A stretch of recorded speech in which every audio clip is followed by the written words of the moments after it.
Happy Friday, everybody, and welcome to the internet's favorite show about plastic surgery, health, and beauty. This is Nip Talk. On today's episode, first off, beer baths. What? Is this good for your skin? I'm going to tell you all about it. And then, is Trump good for plastic surgery? Some doctor thinks he is. And then finally, Sarah's going to tell us about the top 3 diets for 2025, and it's all coming up right now. Live from Lincoln Center in the heart of the Dallas Metroplex, this is Nip Talk, an honest and uncensored show about plastic surgery, health, beauty, and lifestyle, with your host, plastic surgeon Dr. Bruce Hermann, and your co-host, entrepreneur and social media influencer Sarah Bennett. Now it's time to discuss the good, the bad, and the ugly of the topics everyone is talking about.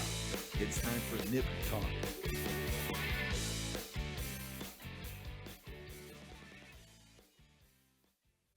Welcome back, everybody. Thank you so much for tuning in. We really do appreciate it. Please hit that like and subscribe button. It helps us a bunch. I'm your host, plastic surgeon Dr. Bruce Hermann. With me is Sarah. Hi. What's up, Sarah? How are you today? Nothing. Doing great? Yeah. Yeah? Trey, you there? Hello. How are you? I am here. How are you? I'm doing good. Good. Hey, I'm gonna tell you guys that I like to embarrass myself. Okay. So my family and I did the nerdiest thing ever this past week. Like, if you guys can out nerd me on this, I'm gonna I'll buy you lunch. Okay. So me and my family played old school Edition 1 Dungeons and Dragons from 1979, and we had AI be the dungeon master. Oh, God. Really? Was it fun? Dude, it was sick. It was so much fun. The kids actually really enjoyed it. I've never played Dungeons. You haven't? So have you played it, Trey? No, I'm not. We have 2 people here, though, that work here that play every single Friday. Get out. They play every Friday. Shout out to Andrew Wine and Jason Stark. I'm gonna have to talk to them because I had this brilliant plan. You know, you guys know I love AI, right? Yeah. So I was fooling around with AI, and so when I was a kid, I always wanted to play Dungeons and Dragons, right? I mean, we tried playing, but you have to have this thing called a dungeon master, which is basically like the director of a movie, except it's the director of the game. Right. Yeah. And we were all dumb kids, so like none of us wanted to do it, and when we did do it, we totally sucked. Yeah. And so the game was never as awesome as it could have been. And I had this brilliant idea that I'll have AI be the dungeon master. Did you just have your phone and like Yes. read off of and what so it was saying? it took me about 8 hours to program the AI to input our, because like you have to build a character and that takes time. So I built characters I got my family, like my family thinks I'm the biggest nerd ever. I was like, I need you to fill out these sheets for like what you want your character to be like. And so then I input that into AI. And then I told AI what we wanted to do and said, okay, you're the dungeon master. And then I hooked my phone up to a Bluetooth speaker. And we bought like the dice and all the stuff. And we had the character sheets and everything. And I had no idea if this was going to work or not. But man, the AI did a great job. Oh, wow. Nice. And the kids totally loved it. Like, this is old school 1979 D&D. Like, this is not, and nobody was on their phone. We were all really involved in the rolling, and we had all these elaborate plans that totally just went terrible, and we hardly accomplished anything. We've only done one session, but it was a blast. I think we're gonna try it this weekend again. That's dope. That's fun. It was a lot of fun. I thought about buying Monopoly. I haven't played that in a long time. I used to love Monopoly. Me too. My wife hates, my wife and I, and the family, we play a lot of games. My wife hates Monopoly. I don't know why. I think there's probably some weird story behiund it. Yeah, Family trauma. Just some family trauma story or some bad college experience with Monopoly. I don't want to speculate, but I mean, there's something. And she will not play Monopoly, and I hate that because I love that game. Yeah, I haven't It's just played so it in fun. a long time. I'm pretty good at it. I'm pretty ruthless. I always liked Clue too. Oh, I like Clue too. Yeah, we play Clue actually. That's a fun game. We have Bob's Burgers Clue. I was trying to remember That's cute. which variant it was. Bob's Burgers. I've never watched Bob's Burgers, but It's so funny. You should. yeah, my daughter loves that show. I like Uno. I'm a Uno guy. Oh, Uno. Oh, hey, speaking of games, you guys played a card game called Swoop? No. No. All right, if you guys like card games, check out Swoop. My niece, shout out to Kristen, taught us how to play Swoop, and we love it. We've been playing pretty regularly. Do you need a specific card deck, or is it No, regular it takes cards? standard card decks, but you need multiple card decks. Okay. It's basically 2 card decks for every 2 people. So if it's, I can't remember. I'd have to look at the rules to be honest. I'm gonna tell a corny dad joke. When you win, Yeah. do you say swoop, there it is? No, but I'm gonna remember that the next time I play it, and I'm gonna use that, and I'm gonna record myself. There we go. Wait, stop, guys! Swoop! There it is. That was terrible, bro. It was bad. I thought that was good. Okay, well, I don't feel as bad about it now. Oh, you said. Oh, I thought you said my swoop. There it is was terrible. No, I went all in on that, Trey. I was just like, swoop. There it is. No, it was good. Oh my God. Your swoop was good. Thank you. It was swoop. No, I like it. It's a great. I'm literally gonna use that the next time we play. Yeah, it's definitely happening. I like it. Okay, enough about all the nerdy stuff I do. Let's move on to nerdy stuff other people do. And Cool. have you guys? I actually got asked to do an interview about this by some media outlet in Cincinnati, which I did do. So I had to research the topic. So I thought it'd be cool to talk about. Have you guys heard about these beer baths? No. Beer baths? No, I've not. You haven't? I've actually did hear about these. Do you drink beer while you're sitting in the beer? Well, I mean, obviously you would. Why wouldn't you? I would think you would. Looks cool. And this is not an AI generated picture? I cannot confirm or deny that. How many hands? Count the fingers. I see 6 fingers. No, I think that actually is a real photo. I'm like, wait, is there? I think it is a real photo. That girl looks like she has too many fingers. I don't think I'm so. just Did Trey joking. look? Does she have too many fingers? I think she just has bony she's fine. fingers. Okay. All right. Okay. All right. So we've established this is a real photo. Okay. Good. All right. So, yeah, I'd actually heard about this last year, I think, and I just kind of skimmed over it, and I was like, not interested in soaking in beer. But now people are claiming these health benefits from soaking in beer. So I have to step in and let the audience know, is this real or not? So this has gained a lot of popularity in the United States in the past few years. Started in Central Europe, of course, in my Germany. country of origin, many generations ago, or actually not that many, Germany, yep. And then also Austria. So as you might have suspected from the title and the picture, which we have determined is not AI generated, this involves soaking in a tub of warm water with beer ingredients in it. So Hopefully there's no yeast. there is yeast. I feel like that'd be bad for girls. I don't know. I'm not sure, man. That's a great question that I did not think to dive into. That's what I thought. I was like, that does not sound good for a woman to sit in. It must be like just a tiny bit. I don't know. I'd be that's like, a great get that question, tiny bit Sarah. out of here. That just went right over my head when I was doing You're like, research. this sounds nice. I should have Meanwhile, texted all you. the girls are like, gross. I should have texted you when I was looking into That girl, she needs to get out of that beer bath. She's in danger. I need to call her and see about Danger, her. Will Robinson, danger. Okay. So you don't actually soak in beer. You soak in a warm water bath that has hops, malt, and yeast, and sometimes a little beer in it. So there's a little bit of misadvertising by these beer bath advertisers. So you're not like soaking in alcohol. You're not soaking in Ziegenbach. It's not, what's the one I like? Stella Artois. It's basically hot water with some hops, yeast, and barley. And so, all right, so they're claiming that this is good for your skin, right? So we do know that hops, yeast, and barley do have nutrients, vitamins, and antioxidants in them that are known to be good for your skin. So these beer bath people, so this is like at spa, like specialty spas. Yeah. There's one kind of close around here. I was Googling, not because I'm going to go try this, because I would rather hit myself in the head with a hammer, but and not that it's a bad thing. I just like the spas are not my bag. Like Sydney's always trying to get me to go to the spa. I'm like, yeah, it's not my I feel like it kind of reminds me of getting an oatmeal bath, like when you were little. It's along those lines. But yes. that was for when you had like chicken pox, right? Like getting an oatmeal bath, I or think was that so. like a chamomile something? No, it was I don't oatmeal bath. remember. I think chicken pox is correct. I'm gonna run with that one. So the beer bath people are claiming that this moisturizes and softens your skin. Okay, detoxifies you, increases your circulation, and also increases your relaxation. I'm just having too much fun today.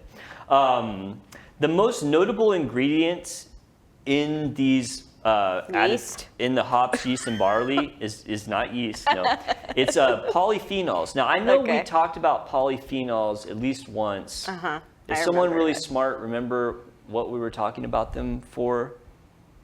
Do you guys remember talking about these? I do. I remember those. Okay, Sarah yes. remembers. Okay, Trey, you may have been absent. It might have been one of the days you were absent. But what were we talking about them for? I don't know. I don't can't remember. I remember either. the name. I was going to look through, but now it's like we've been around for so long. It's like it's hard to search our episodes. Yeah. We need like a catalog or a scribe or something to to organize these things for us. So polyphenols is the most notable ingredient. This is a diverse group of plant compounds that do have antioxidant, anti-inflammatory, collagen production, moisturizing, and antimicrobial properties. Okay. And these are in hops and barley. And they have been proven in lab studies that when they're in skincare products, they are beneficial to your skin. Cool. So, does that mean that beer baths are also good for your skin? I don't think it could hurt. I mean, I don't would think agree it with could hurt. you. I don't think it's going to hurt you. Yeah. So, I'm a data guy. I ran out to the nearest PubMed terminal, and I did a research, and no, there is no data to support that beer baths are good for your skin in the categories of moisturizing, softening, or detoxifying. Yeah. Because the skin is a very protective organ. Like it protects you from stuff on the outside. Yeah. And you're only able to absorb things when they're presented in certain formulations, and dropping them into hot water and soaking them has not been shown to be one. In like moisturizing lotions and stuff, yes. So there is no data to support that beer baths are good for your skin, except warm water does increase your circulation, which is good for your skin, and it does relax you, which is also good for your well-being. Yeah. So I do not want to say that beer baths are not good for you. Yeah. But there is not any data to support that beer baths are helpful to your skin. Well, it costs money to have data with stuff like that. Like somebody has to do research. Yeah. Science has to happen. Science. We are and people have to get lacking paid. Science in this instance. And that There's not costs enough money. science in this. Yeah. I don't know. People have to get paid, and Who's gonna there's not study enough that? need for that information. Yeah, I mean, honestly, here's my take on this. I mean, I'm not like a spa guy, so I'm not like poo-pooing this, but Yeah, who's to it's say? not my bag, right? And so I don't think that you should go do a beer bath with the expectation that you're going to look 10 years younger. However, a spa is an experience. My wife loves going to the spa. She loves it. If you want to go get a beer bath, then go get a beer bath. It's going to be overall beneficial to you. Yeah, it's not going to hurt you. It's not going to hurt you. It's going to relax you.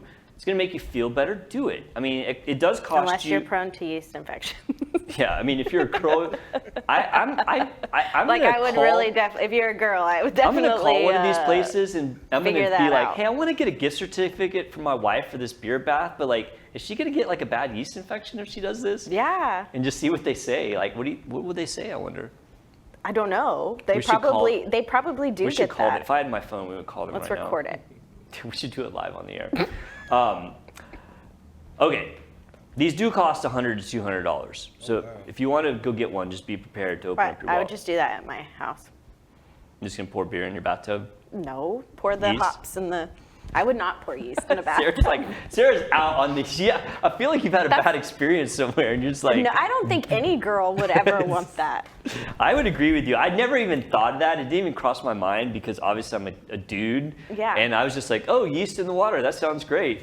And then like, If a girl hears that, they're like, ew. every girl looks at you like you have 5 heads. Get it away. You put yeast in the water? No, I'm not getting in there. Well, you Get saw that out. one girl. She was having a great. Throw that picture up there, Trey. Does this girl look like she's panicking? And she looks totally happy. She is irritated. Liar. Maybe they just left out the yeast on that one, and it's just hops and Maybe so. barley. Yeah. Maybe. Or it's AI. I don't think that one's AI. She never existed. She's not even there. All right, I'm gonna recap this one because it was just too fun to not to recap. So today on Knit Talk, we were talking about beer baths. This is a new phenomenon in the United States, sort of. It originated in Germany and Austria, of course, people bathing in beer. And this is a process where you go to a spa and you sit in a tub full of warm water, and it's not like you're actually sitting in beer. You're sitting in some of the products that beer has, like hops, barley, and allegedly yeast, although Sarah tells me that this is a terrible thing that I didn't think of. And these spas are claiming that it's really, really good for your skin. They're claiming it moisturizes your skin, detoxifies, and does all these things. And is it true? Well, Dr. Herman's going to do a deep dive and look at the research, and I did not find any research that shows that beer baths are good for your skin. Hops and barleys do contain polyphenols, which have been shown to be good for your skin when they're in skincare products, but not necessarily when you're in a bath of them. So I don't think you should go get a beer bath if you think that it's going to make you 10 years younger. However, I know that people do love going to the spa. It's very relaxing. It can improve your circulation, which is good for you. So I don't think this is a bad thing. I think if you want to go get a beer bath, check it out. It might be your next favorite thing. And if you go do it, please leave me a comment and let me know how was the beer bath. Nice. Okay. I'm going to make I have another segment to go. I thought you were up. Oh, you want me to go? No, I'll go. Okay. Let me wind down. Let me do my next one. Then we'll get you wound up. All right. Okay. This might be the most random question I've ever asked on the history of this show, which is now going on its almost third year. We're awesome. Right. Is Donald Trump good for plastic surgery? That picture looks like he pooted. He does look like he just got away with something bad, doesn't he? Yeah, so this is totally random. But when I'm prepping for a show, I'm looking for is he a good candidate for plastic surgery? No, is he good for the industry of plastic surgery? Is anybody? I don't know. We're going to talk about it. What do you think right off the bat before I even get into what this is? Is Trump good for plastic surgery? Off the bat, I would say yes. Okay, Trey's affirmative. Sarah's not convinced. I don't know. I don't know. I feel like I feel like he looks like plastic surgery looked like in the 90s. He is the epitome of. So it could be retro 90s, plastic surgery? 90s plastic we're surgery. Bringing it back? When it was popular to be orange, bleach blonde hair, and the 80s, people were kind of orangey. Big globe-sized boobs. Big Madonna boobies. Okay. Yeah. So I found this article while I was searching for plastic surgery news. Throw up the pic, Trey, which may bring it all together. Economic optimism after Trump election win sparks plastic surgery boom in New York City, allegedly. I'm going to opine. I thought that was more about, I feel like that's more about his economic things than not so much what he looks like, right? Yeah, totally. Okay, I was totally, what? Absolutely. So Dr. Mark Epstein, I've heard this guy's name before. I think he's oftentimes making these odd claims. Is now claiming, this is a plastic surgeon in New York City, that economic optimism under Trump's second term is fueling a boom in plastic surgery in New York City. So is he right? Is he right? Well, I think sort of. I'm going to give him what's in the middle, halvesies. We'll give him a halvesies thumbs up. Yeah, I'll say right. This year I got my investments in stocks, I got went up at the end of the year? Yeah. So historically, in election years, plastic surgery is down. I think we briefly talked about that. Because that's a extra expense that you don't have to have, and people are right. It's discretionary money, and in times of economic uncertainty, which is very common for people to believe there's economic uncertainty around elections. Yes. So in fact, whenever the fall rolled around, which is historically one of my busier times, we were doing surgeries and seeing patients, but I noticed that it was not as busy as it normally was. And so I started asking some of my colleagues and also asking people the breast implant reps, and they were everyone's dead right now. Apparently we were actually doing pretty good. But yeah, there was a huge decrease in plastic surgery around the election. And I kind of get it. I mean, when people are uncertain about what's going to happen, they're less likely to spend money on big ticket items. And so we definitely saw an increase after the election was over. Now, the question would then be, was it just the election, and is that the reason that there's suddenly a boom? Is that the election's over? Or is, as Dr. Epstein is claiming, was that his name, Epstein? Yeah. Is it really because Trump won versus Harris winning? Meaning, would we be seeing the bump that we had the election gone the other way? Well, I mean, I think that that's debatable. I mean, there was a recent survey out, I think it was Pew Research, and it said that 60% of people do have good confidence in Trump to make good economic policy, which, okay, if people think that the economy is going to be better, then yes, they would be more likely to spend money on plastic surgery. But I guess maybe my biggest kind of beef about what this guy's claiming is this guy's in New York City. Trump lost New York City epically. Yeah. Like it was 70% to 30%. So I think that for him, it's probably just more about the election being over. I don't think that there's a lot of New York City people running around saying, oh, Trump won, I'm about to go get my boobs done. Yeah. Now, around where I live, I checked my county.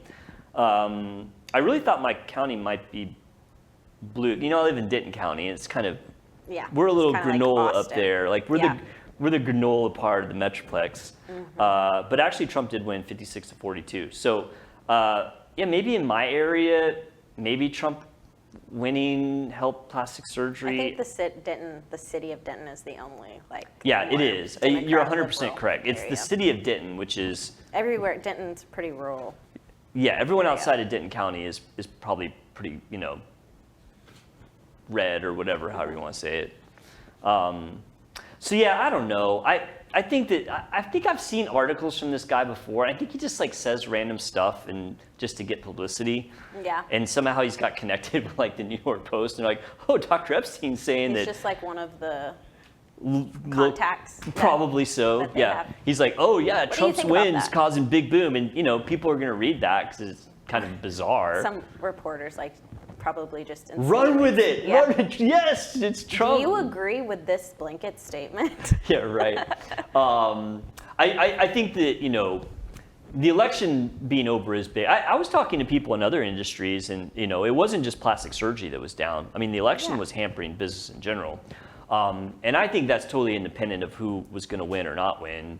I mean, this is not a political show, so we're not going to debate who's better for the economy, but definitely the election itself was a downer as far as, I mean, the whole thing was a downer. It was just like a bad series that you're watching. It's you just want it to end. You're like, God, when is the last episode of this gonna happen?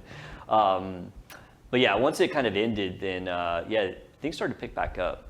So I don't think it's Trump. I don't know, maybe. I think every maybe? I think that's isn't that the cycle of elections? At the end of every election, people start spending more money. Yeah. So I don't think it's just a Trump thing. I don't think it's a Trump thing. I don't either. All right, Sarah, enough about Trump. Educate us. Health. I was just thinking about going on a diet, and I wish I knew what some of the best diets for 2025 is. Well, let me tell you about it. Do you know this? Yeah. Oh my God, lay it on me. It's from the New York Post too. Oh, it is from the New York Post? Top New York 3 Post diets. getting 2 shout-outs by Nip Talk today? That's going to make their day. They're going to be super excited about that. So fancy. All right, top 3 diets of 2025. Yeah, bring it. So there's 3. The Mediterranean diet. Ooh, I like that. Dash. Does it have a lot of hummus? I mean, I'm sure it could. Its Okay. focus is on legumes. I like hummus and olives a lot. So, and then the second one is a DASH diet, and that stands for Dietary Approaches to Stop Hypertension. So low salt? Well, I'll tell you. Oh, you're going to tell me. Okay. All right. I thought it was a question. And flexitarian diet. The flexitarian diet? I like saying that. Yeah. Which diet? I'm on the flexitarian diet. So the basic parts of the Mediterranean diet, the core foods are what you said, vegetables, so that includes probably hummus. Yeah. So focuses on fruits, vegetables, whole grains, legumes, nuts, seeds, and healthy fats like olive oil.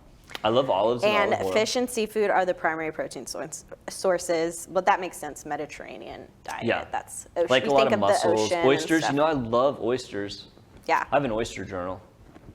You said that a couple of shows ago. I did. It's getting bigger. Gross. You've never had oysters, have you? No. Sarah, you're going gonna to try an oyster with me one day. No. I think Travis will not want to try one either. Trey, do you eat oysters? I tried one time. You didn't like it? Yeah, it was not the move. Okay. It was not the I move. respect it. At least you tried it, unlike Yeah, Sarah, I who's would just try like, it. no. I'd like poke at I it. think you Oh said my that I needed to try a different water. Oh, oyster. right. You had Gulf oysters. Yeah, Yeah, those yeah. are nasty. Yeah. Ugh. Yeah.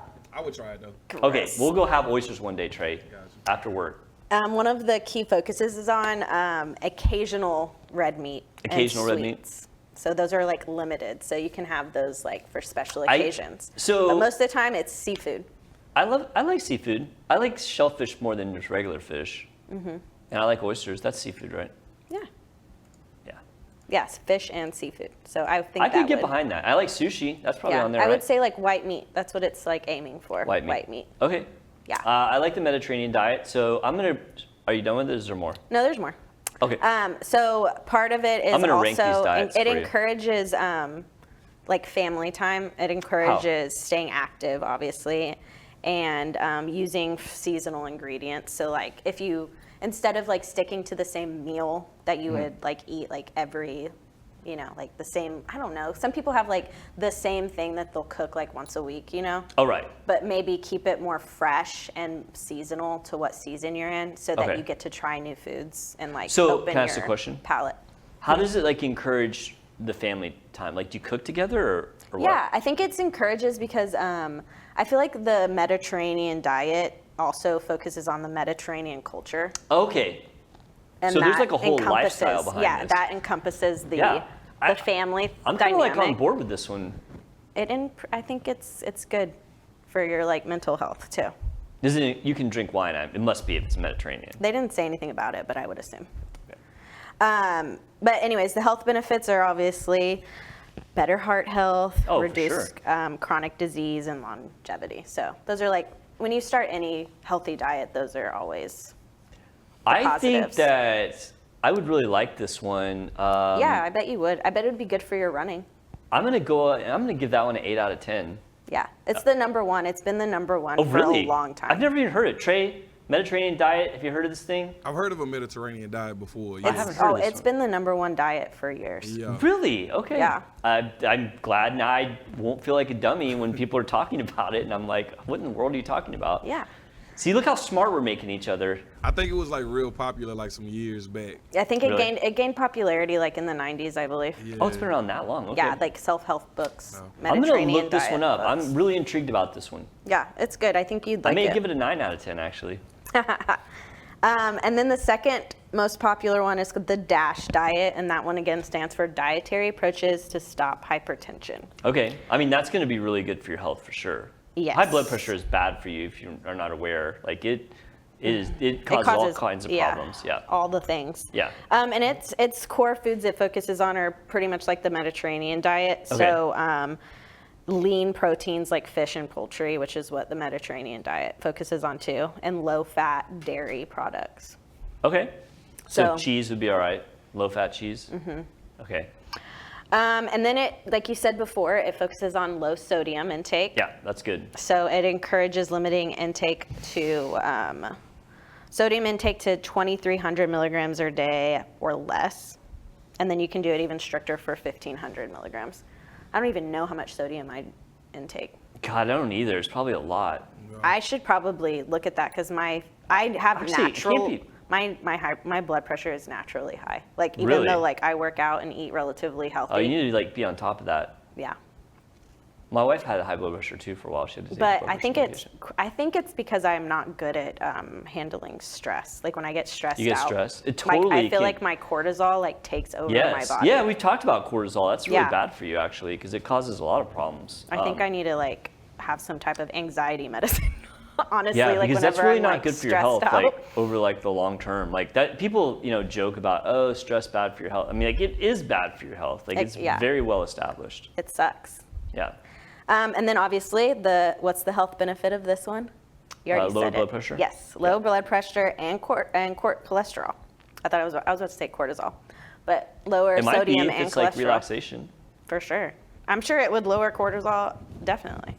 And then the last one is Okay, flexitarian. I'm gonna give. I like that one. I think that it's very health focused.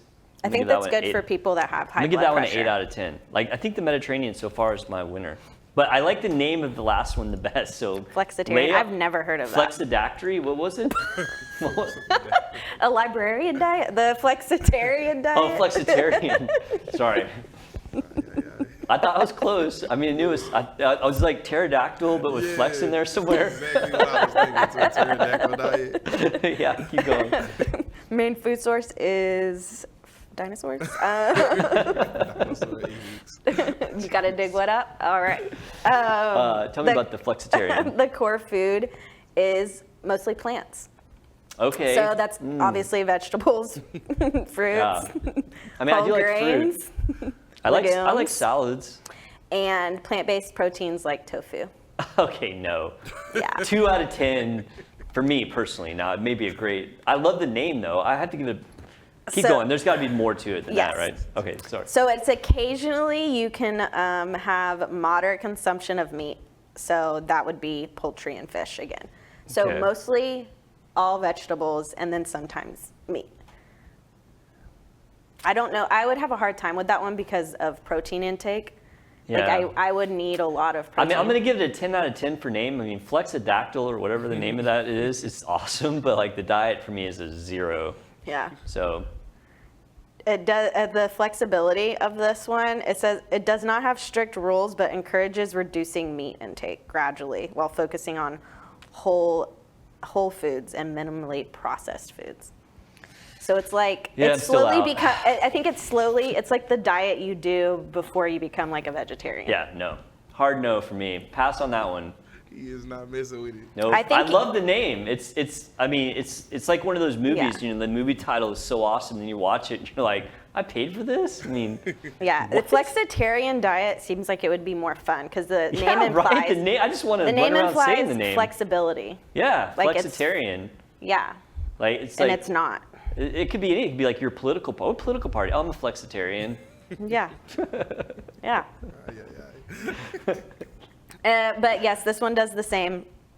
You know, helps reduce chronic diseases and lower blood pressure and all that good stuff. Yeah. But I would definitely say that the Mediterranean diet would probably be the easiest to follow for. And also, for it sounds us. like the best. I wish the Mediterranean diet was like the flexitarian Mediterranean diet. But But you know, I'm gonna go ahead and go with the Mediterranean diet because it just sounds overall like it's the best. I do think eating red meat is not bad for you as long as it's lean. Yeah, if it's like in moderation. I mean, so like Because looking it's at good red. for you to get that iron Yeah, for that for sure. protein. I mean, That's good protein I think the to get. biggest risk of red meat is like the cholesterol part. So bad for your heart. Like I'm really pulling out some doctor stuff here because Yes. this is not my wheelhouse, but I do know about doctor stuff.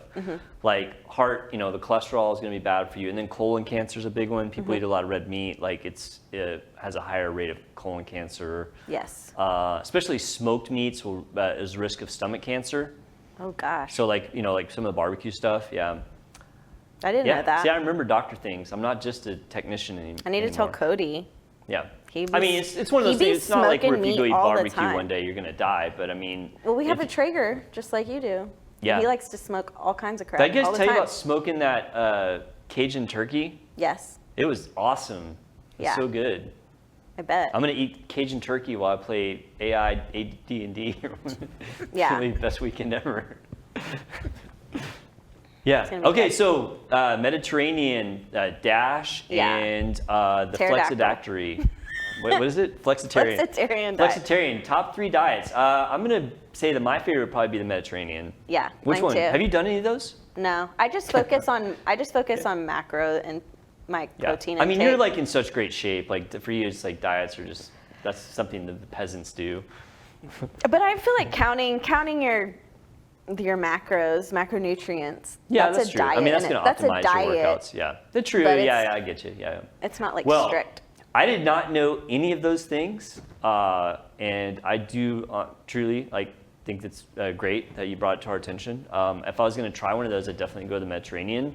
And now people know about them. They have this great, foundation to build upon that they are going to go out. And especially now, you can go to the parties and say, "Yeah, you guys know about the top 3 diets of 2025?" Yeah. Bam, list them out. Flexidactyl or whatever you kept. I'm gonna totally mess. We're gonna be saying flexidactory for the next year, I think. So, well, thank you, Sarah. Truly, Yes. no, those are good. That's a good recap, and it's very good information, and I think it helped people out. For sure. Air high five. Kabam. All right. I think that's all the time we got this week. Please leave us a comment and let us know what you want to talk about, what you want us to talk about on the next episode of Nip Talk, and we'll see you. Bye. Bye.